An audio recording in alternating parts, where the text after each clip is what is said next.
welcome to the History Hotline, the hottest line for all things Black history and beyond. Hello everyone and welcome to episode 77 of the History Hotline. My name is Deanna Lynn Cook and as always I will be your host today. Now, if you listened to last week's episode, you will know that you were left on a cliffhanger. I'm so sorry about that.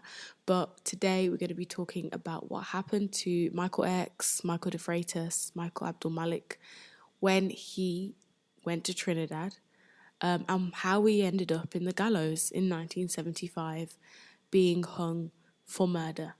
Now, it feels like things escalated very quickly. We went from 0 to 100. You know, this man was in England navigating northwest London, and next thing you know, he is in Trinidad on trial. Now, we're going to go through all the steps and all the things that happened in the middle of, last week's episode and the end point of today's episode. So, I'm sorry for keeping you waiting a week. If you've waited, thank you. Well, without further ado, let's find out what happened to Michael X in Trinidad. Michael X, some knew him as a charismatic leader of black people in London in the 1960s, who fled to Trinidad in 1970, escaping blackmail and robbery charges. Britain didn't try to extradite him. He was already a watched man in the UK, and by the sounds of things, they were happy to get rid of him, wash their hands of him, and kind of hand him over to Trinidad, knowing that he would never try to return to the UK. Michael X had dreams of becoming a president in Trinidad. He was somewhat a self-styled black nationalist revolutionary figure of quite radical political ideologies. And with this kind of mindset and these aspirations for Trinidad, and with this mindset, he decided to establish a commune in Christina Gardens in Trinidad and created a Black Liberation Army.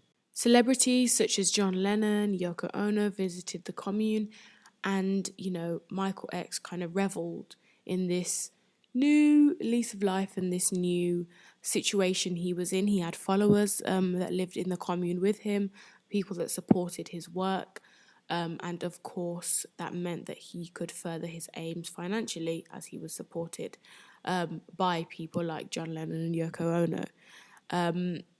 He already had several names, guises, identities under his belt. We've named a few of them already. And he was in Trinidad to continue this work. However, and this is where this episode of the History Hotline turns into a true crime podcast, and we get into the depths, the scary depths, I would say, of these murders that took place. Now, in 1972, policemen investigating a fire, that's a fire, right, at the commune in Arima, in Port of Spain, the commune that's owned by Michael X, in February of that year, found two bodies.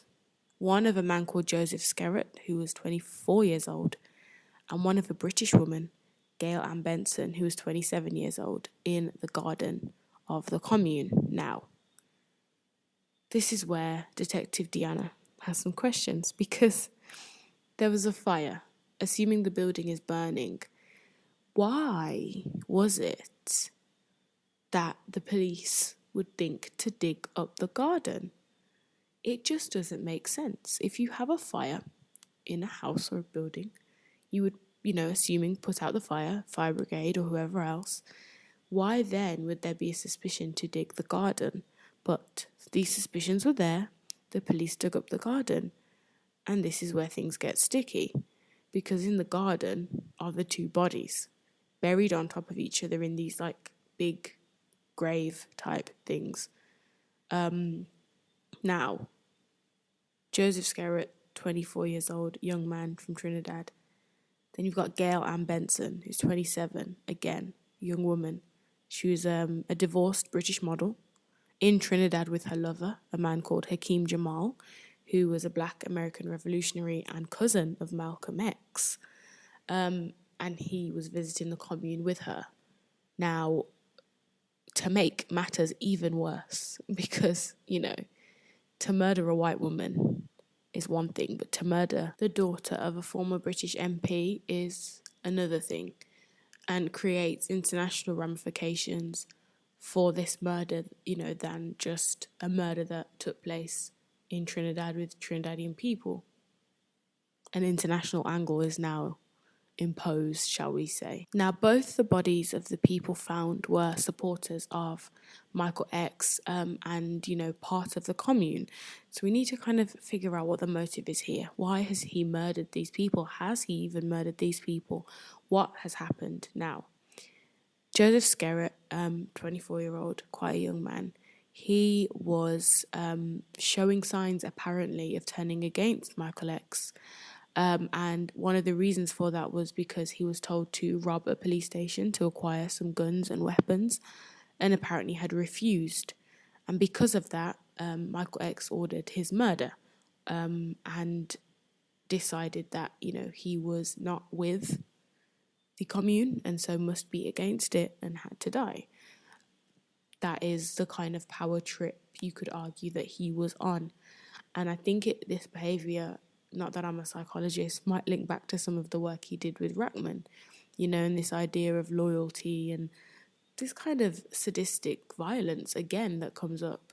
And the way he treated people in Notting Hill is in ways similar to how he's treating people here in Trinidad. Obviously, not to say he murdered anyone in Notting Hill, but he's found guilty of murder in Trinidad. Now, he was buried, him being Joseph Skerritt, his body was buried on the commune. So there's obviously questions about how this has happened. Both bodies were found slashed to death with machetes, and it has been said that was done by Michael in one case, and also by other followers of him on Michael's orders. Skerritt's murder is said to have happened weeks before the murder of Gale Benson. Gale Benson's body was not found for 7 weeks, and those asked about her were told that she had just left. And her lover, Jamal, who we mentioned before, left the commune to the US after her murder, because he was told she'd left and gone ahead. When the commune burnt down, mysteriously, surely there's a link there with it burning down and the police searching the grounds. Both bodies would have been partially decomposing because they'd been there for weeks at that point. And in a New York Times article, and there's 2 that I've used for this episode, there really wasn't much that I could access. I'm sure there's more out there, but that I could physically access as a member of the public right now on these cases. But in a New York Times article, it states that the Crown had charged the defendant, Michael X, with digging a hole in his backyard on the 8th of February 1972. And the same day, a man called Stanley Abbott, acting on Michael's orders, grabbed Joseph Skerritt, jumped into the hole with him, so the graves were dug before they were even murdered. And Michael then struck Joseph Skerritt's neck with a cutlass, which killed him. So with a machete, kind of machete knife type thing, he was murdered by Michael X. Because, as we said, apparently Joseph refused to steal guns from a local police station. Now, this also creates another person, Stanley Abbott, who's also charged with his murder because he was an accomplice to it. There was an eyewitness who gave evidence in the trial, a man called Adolphus Parmasar, who testified that he had seen the killing and had helped cover the body on Michael's orders again, suggesting Michael is the ringleader in all of this violence. And then the motive for the murder of Gale Benson kind of goes back to a conversation had with Michael X and Jamal Hakim, in which it was apparently said that Jamal didn't look good with a white woman at his side, and also that, and I quote, this is in the Telegraph, by the way, that Benson was a passenger. She was sent off to raise money for the commune but had returned empty-handed, so she had become disposable. So Gale Benson, being of some status as a former model and daughter of a former MP, was then seen as a disposable kind of character in this commune because she wasn't bringing in any money, and the fact that she was a white woman as well. And now to Michael X. So when the fire broke out, he was actually on tour in Guyana. And obviously when the fire broke out, the bodies were found as the police decided to dig. So he is not in the country. He's not in Trinidad. Trinidad is an island. Guyana is not an island. It's attached to South America. And so he finds out that they are searching for him and he goes on the run, which really does heighten suspicions because, you know, if you had nothing to hide, you some might argue that you would give yourself up or, you know, go through the motions. However, this is Michael X we're talking about now. He's already on the run from the UK for charges there. So in theory, it can be suggested, let's say, that even if he, say, didn't do this, he has reason or kind of maybe the mindset to run because of, you know, who he knows is on his back anyway. But he runs and he gets into some really hilly land, trying to go for the border of Guyana and Brazil, through the kind of woods and the hills.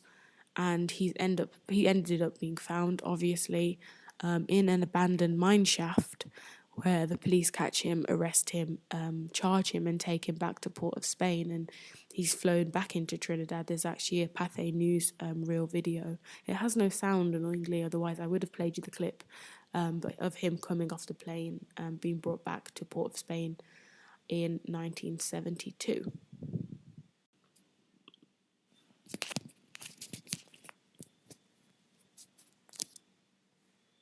So once Michael X was arrested, you know, found in that abandoned mine shaft and brought back to Trinidad, the sitting Attorney General actually tried the case, but Michael struggled to get representation and had to go as far as St. Lucia to find a lawyer to represent him. He was firstly arrested and charged and brought to trial for the murder of Joseph Skerritt. So he actually didn't ever stand trial for the murder of Gale Benson. Now, the case with Gale Benson was a problem and it couldn't be tried because there was insufficient evidence. I mentioned the eyewitness that came forward and spoke about what happened during the murder of Joseph Skerritt. This wasn't the same for Gale Benson.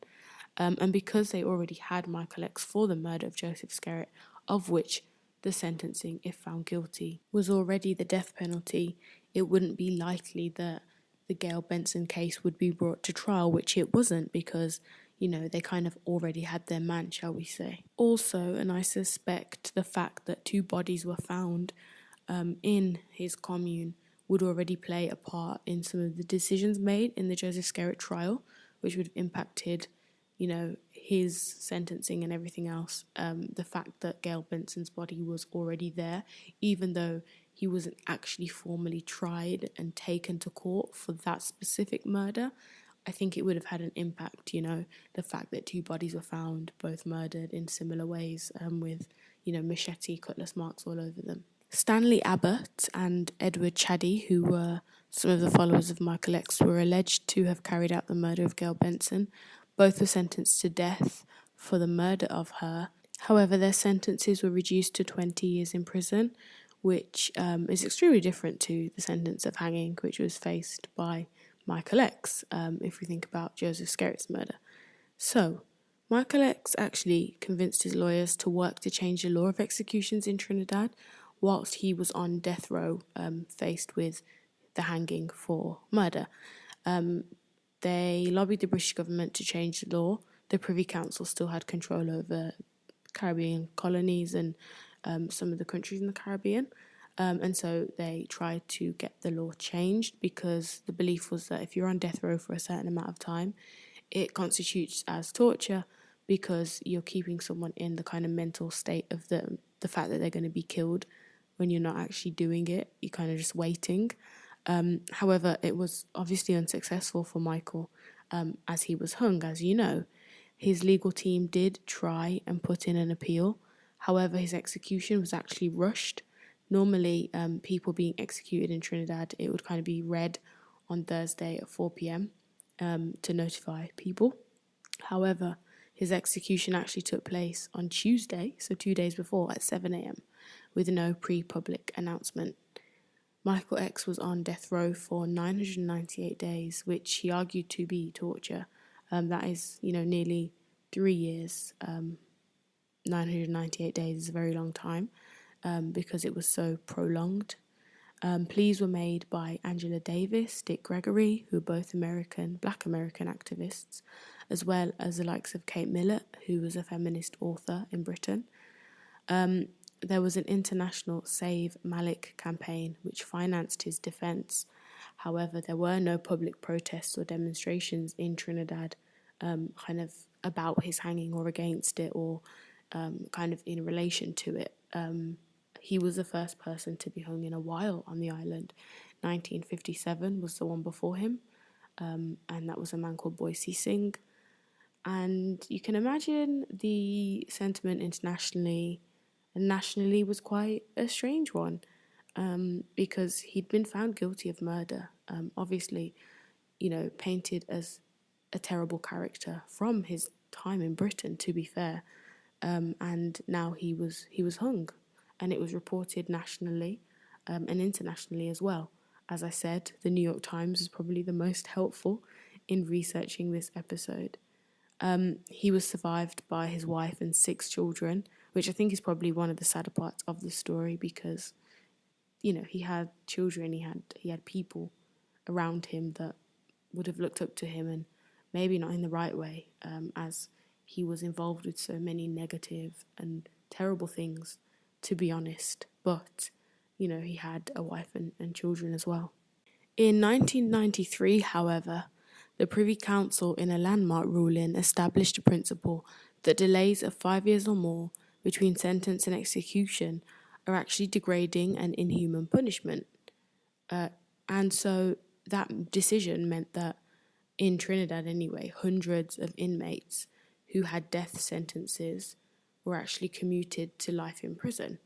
Trinidad and Barbados are some of the last countries in the Caribbean that has a mandatory death penalty for murder, which was something that hung over from colonial British law, still in place today, which kind of thinks and links back to the episodes about, countries like Barbados and Jamaica gaining independence. And when you think about the legacy of colonialism, I'm sure you don't think about the death penalty, but that is one of the things that hangs over in countries like Trinidad and Barbados.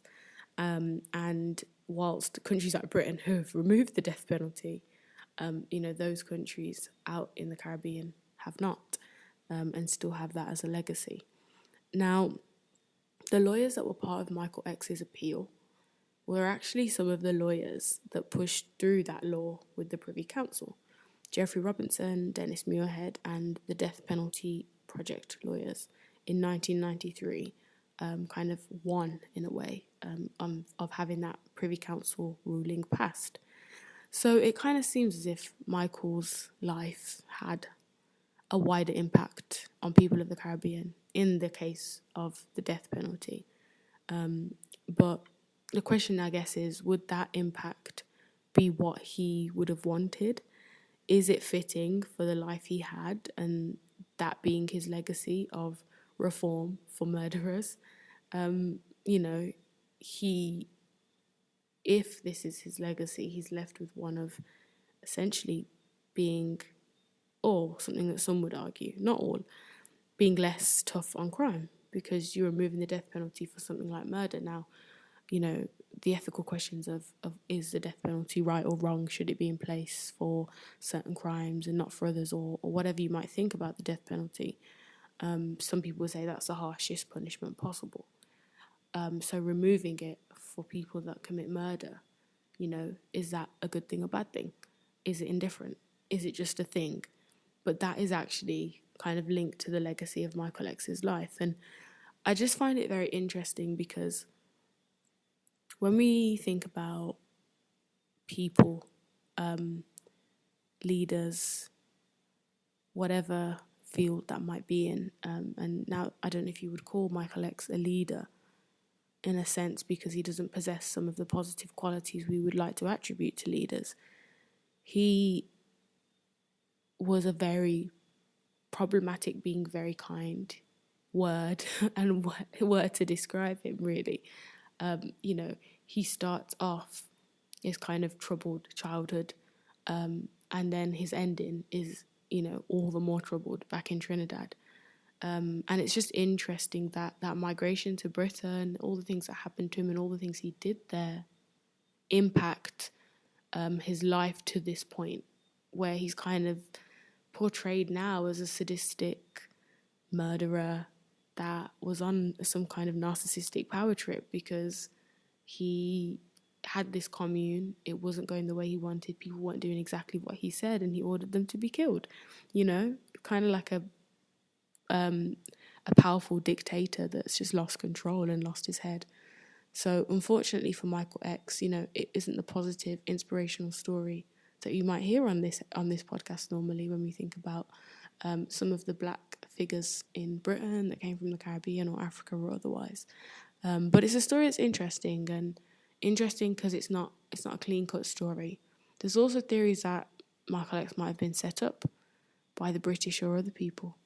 And it's a story that I haven't got enough evidence to put out that side. If anybody does, please let me know of any information you have. But, the fact that there was a fire, but people knew to dig up the garden, were those bodies planted there? Did he actually do it? We will never know. But his life was taken for it. And in some ways, people would say justice has been served. In other ways, people might say it hadn't been. And I'll leave that up to you to decide.